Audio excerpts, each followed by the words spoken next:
एक समय की बात है जब भगवान शिव और उनकी पत्नी पार्वती विष्णु की समीपवर्ती यात्रा के दौरान एक आदर्श नगर में पहुंचे। नगर में सभी लोग सुख शांति में रहते थे, लेकिन एक रात को नगर में विचित्र घटना घटी।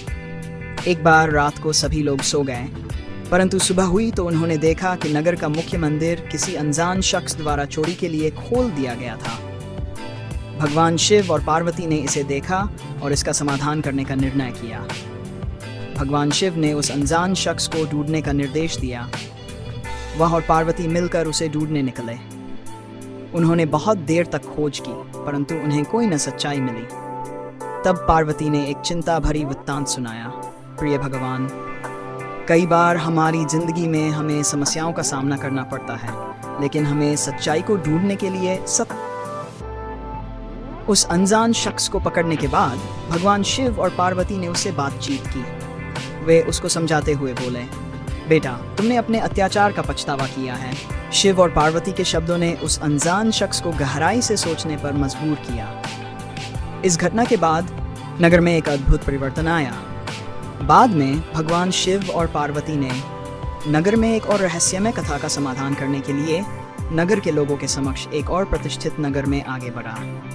ये बारी एक नाना नानी की कहानी के रूप में प्रस्तुत की गई। एक समय की बात है, एक गांव में एक बड़ा औरत रहती थी जिनका नाम धन्यलक्ष्मी था। धन्यलक्ष्मी गांव के सभी लोगों की मां थी और उन्हें सबकी सहायता करने का बड़ा शौक था।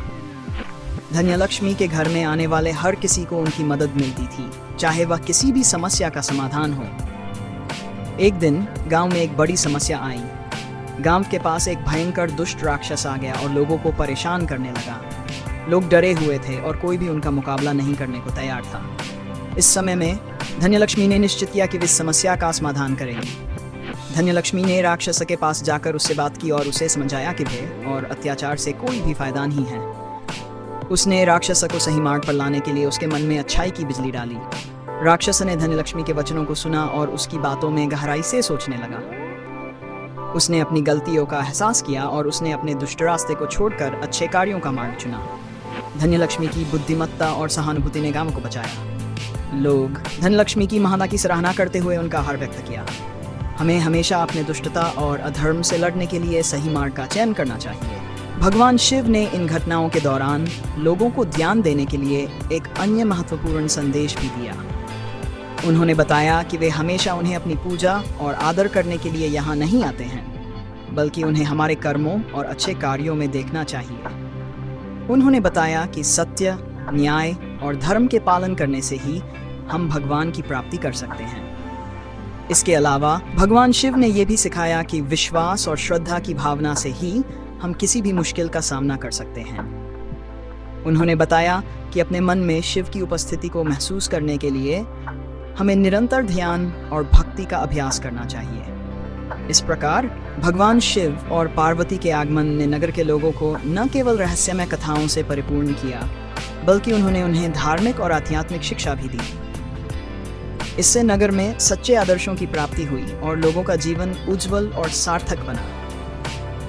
हमारा चैनल दर्शन विद निशा लेकर आता है आपके जीवन को आध्यात्मिकता की दिशा में रोशनी से भरने के लिए। यहाँ हम समय समय पर धार्मिक और आध्यात्मिक विचारों को साझा करते हैं, जो आपके मन को शांति और सुकून प्रदान करते हैं। चैनल दर्शन विद निशा को सब्सक्राइब करें और हमें आगे बढ़ने का साथ दें। वीडियो को लाइक करें और अपने विचार नीचे कमेंट्स में साझा करें।